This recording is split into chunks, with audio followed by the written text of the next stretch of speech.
Our first question is, many media stories in the past year have framed a narrative that biking and rolling and small business recovery are in opposition. Data shows this is false, but the framing has heightened conflict on corridors such as Valencia and in neighborhoods like Chinatown, and has even led to proposals that private vehicles be allowed back on Market Street. How do you see increases in safe biking and rolling being part of the city's economic recovery? So, first of all, I have a long history that predates my being on the Board of Supervisors as maybe a pre-member of the bicycle community before there was even such a thing a long, long time ago. I actually rode my bicycle from here all the way across the country in 53 days. Um, in the early 1980s. So that machine is kind of part of my being. And when I first became a supervisor at the beginning of this century, I was an early and big proponent of bicycle lanes in the earliest days of the nascent bicycle plans, and actually somewhere have an award I got for removing the fire hydrants from the Broadway tunnel that made it impossible to ride a bicycle all the way through. We ended up side mounting them, and I have a big, heavy piece of metal that sits somewhere in my life. Um, but I have never thought that the narrative of uh, small businesses and other modes of transportation are antithetical to one another. I don't think that is true. I think what is true is that we have to figure out how to work with communities in a way that communities can understand and embrace a changing world and a changing public commons that embraces other forms of transportation other than the car in a public realm that has been dominated and was, built for in large part the automobile. And different neighborhoods have different needs and different street grids and different street widths and different business communities. But I think the one thing that they all have in common is a need to be worked with where they're at. And I mean, what often happens in government with government agencies, particularly when it comes to communities of color and particularly when it comes to non-English speaking communities, is that the government doesn't do as good a job as well intended as they may be in actually reaching out to communities and meeting them where they are at. And that was, I think, part of the experience in Chinatown with the SFMTA. And I think the SFMTA realizes, although they've realized it for a long time and haven't addressed it as well or as meaningfully as I think that they should, that they didn't work with the community. They kind of talked at the community. And I think it would be very different. I mean, I have found in my 25 years that when you work with the community and listen and make proposals and are willing to compromise and create mutual understanding, that we can get things done. But I reject this kind of notion that these two things are diametrically opposed. It's not true. Actually, the reality is if you do it right and you do it with community and not against community, it actually improves business. And it's not a one size fits all solution, but there's ways to actually bring people in. And I've done that in all sorts of realms, not just in the realm of transportation in a city whose physical landscape has changed remarkably during the period of time that I've been in office. I mean, things that 25 years ago were unimaginable have swept all over this city relative to road diets and daylighting and pedestrian safety and Vision Zero improvements. But the government has to work with community. Thank you for that answer. That's actually a really great segue into our next question. Our next question is, many people, especially Black and Brown people, women, and people along the gender spectrum, people with disabilities, and people on limited income don't choose to bike or use mobility options because of multiple barriers. They don't have convenient access, they don't feel safe, they don't feel like they belong in mobility spaces. As mayor, how would you make our streets more welcoming for all San Franciscans? Yeah, that's a really good question. And I mean, it's funny. This is not just a governmental problem. It's Mm-hmm. also an American, and San Francisco is not exempt, cultural problem, which that is that there are many kinds of activities that have culturally been dominated primarily by white men. I mean, it's interesting if you look at what I love to do, which is swim. That was a form of recreation that actually had a lot of people of color involved in the beaches of California at the turn of the last century until a intentional racist wave actually pushed black people away from California's beaches. And so there's now this kind of notion that black people aren't good at swimming. Well, that was not historically true. That was actually something that was imposed on community by a dominant, hegemonic, white centric culture, and aided and abetted actually by government at the local and state level. And that's also true of other arenas. It's true of biking, which is not just a form of recreation, it's a form of Mm-hmm. transportation. And I think part of it is that, yes, we have to make it more accessible and make it more available.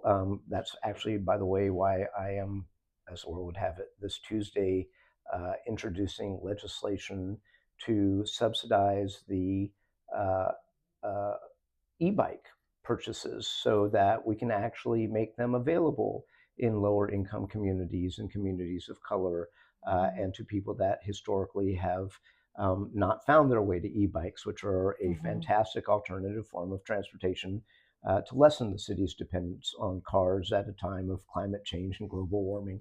Um, but it also, I think, and the Bike Coalition, I think, has moved this direction, and impressively so in recent years, is a movement that early on was dominated by white dudes. And so part of that culture has to change from within. And I think the government has a role in Mm-hmm. helping that, whether it's through funding organizations that, uh, you know, bring technical assistance to neighborhoods, or whether it's funding subsidies for in my case, e-bikes, or other ways that people realize that this is not exclusively the domain of a bunch of white tech bros. Mm-hmm. Great. Thank you so much for that answer. And Okay. it's also, by the way, things that we have been doing Mm-hmm. and need to do more of, which is, more people will commute to work if they've got a place to store their bicycle. More people won't buy a car if they have a place in their apartment building to store a bicycle. And so, and we've been doing that for years. I've been involved in a lot of that transportation demand management requirements that new construction have on-site bicycle storage facilities, et cetera. And that's just, kind of obvious. Okay, thank you so much for those answers. Our next question is a major reason that San Francisco doesn't reach many of its goals around transportation, whether it's safety, decreasing car dependency, or reaching climate goals, is a lack of coordination between city agencies. What would you do as mayor to ensure that safe and connected bike and roll infrastructure doesn't meet with interagency slowdowns? Yeah, and Claire, before I answer that, I realized I did not fully answer another one of your questions, which was around the narrative and how it has permeated this mayor's race Hmm. around reopening Market Street to cars, Hmm. which I'm opposed to and said on day one. I didn't even think it was an issue until another one of the candidates was like, "And if you elect me, I'll open Market Street to cars." And then reporters went around and said, "Well, what do you think?" And I was like, "Well, I voted to close Market Street to cars, so why would I do that?" Thank you Um, for clarifying that. but no, but I think it's actually more than which side you're on, or Mm-hmm. it is actually an important thing to talk about, which is the way we collectively, the city as decision makers, by and through the SFMTA and the Board of Supervisors and the community, whether it was the Bicycle Coalition or locally impacted or potentially impacted businesses. The way we went about doing that was the right way to do it. We actually did that with community. And when we held that vote, it wasn't a particularly controversial vote. I mean, I've been on the Board of Supervisors for 17 of the last 24 years, and I know what it's like when there's a huge controversial thing and half the audience or half the people who emailed or called or whatever leave, aggrieved. That was not the case on the closure of Market to cars. It was actually done incrementally. It was done as a pilot program. Um, and this whole notion that somehow or another, and by the way, it is the number one premier uh, public transportation arterial in this entire 50 square mile city. And there is actually a premium on making all of those light rail and rolling stock move through there more efficiently with better headways and what have you. But that's actually a good example of what government and community can do when they're working well together, and that communication was there, which is why surfacing that proposal is just so wrongheaded and preposterous. Thanks for Yeah. clarifying that and going back to that first question. But reiterate this question, which was this how do you make question. department? Yeah, that's a really good question, and it doesn't Mm-hmm. have an easy answer. And Mm-hmm. I can say that as somebody who, I mean, when I first started, the Department of Parking and Traffic was not a part of the MTA. When I first became a supervisor 24 years ago, it was a very different world. Muni was buses, parking and traffic did the streets, DPW was in charge of fixing streets, and the three of them did not coordinate well together. And Proposition E, that was passed the year before I was elected, was the roadmap to bringing departments together and getting rid of those silos. And there have been vast improvements as a result of that.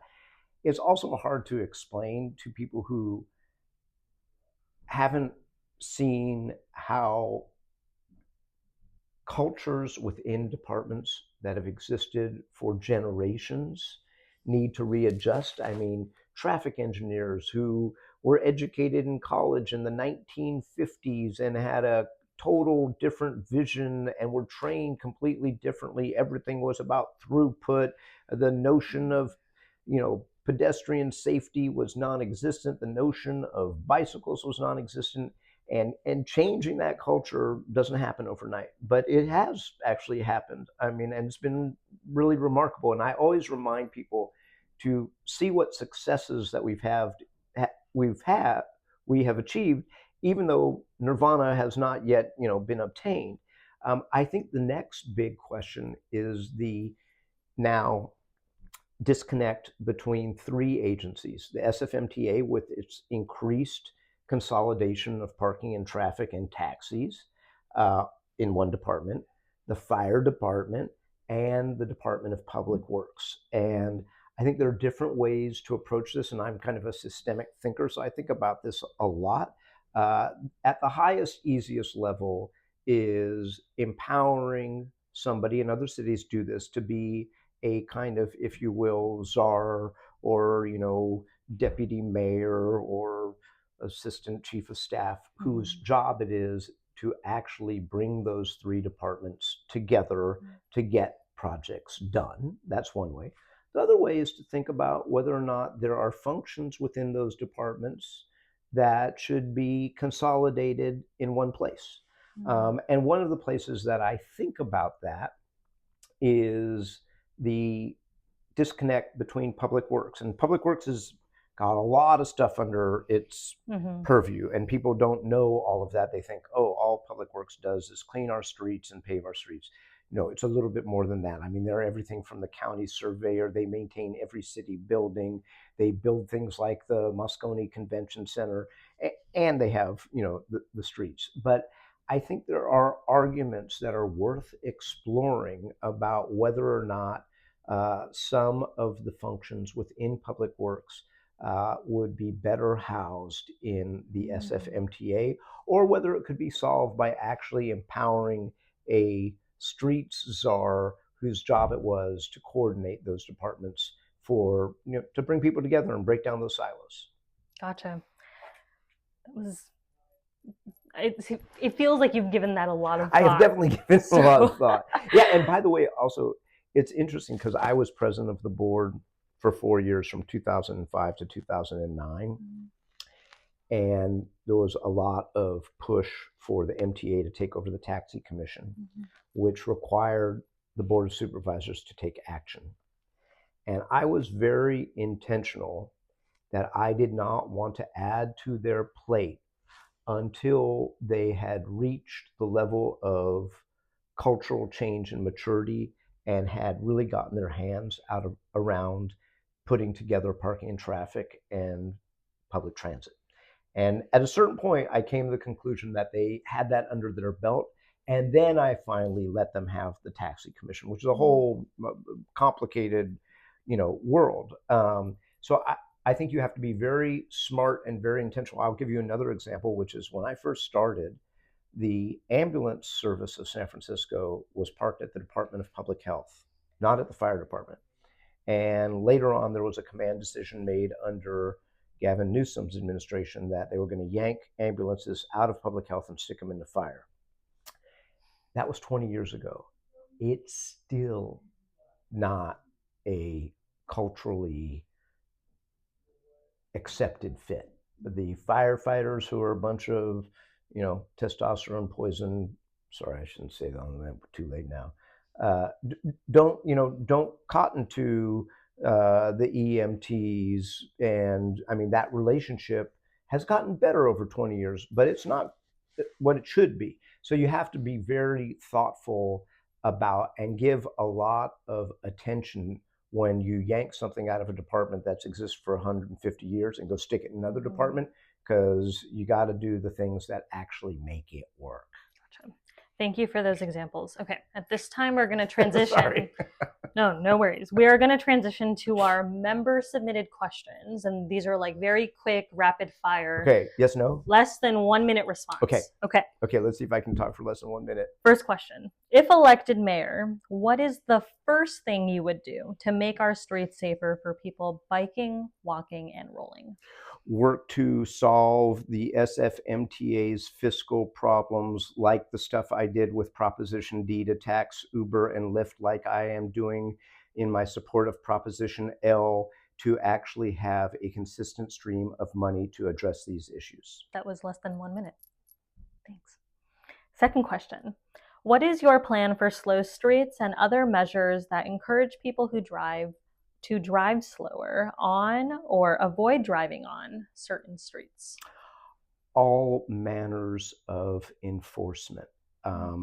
I have always been very careful about the surveillance state, but have been a big champion, for instance, of red light cameras and push legislation, which finally got passed in the state legislature, to have us do speeding uh, technology. But we also, and I understand that people have issues with law enforcement, but we also have to step up the issuance of moving violations. And then last question. Do you support a moratorium on widening of highways in San Francisco, including the 101, 280, and the Central Freeway? Why or why not? The days of California freeway expansion, to my mind, are over.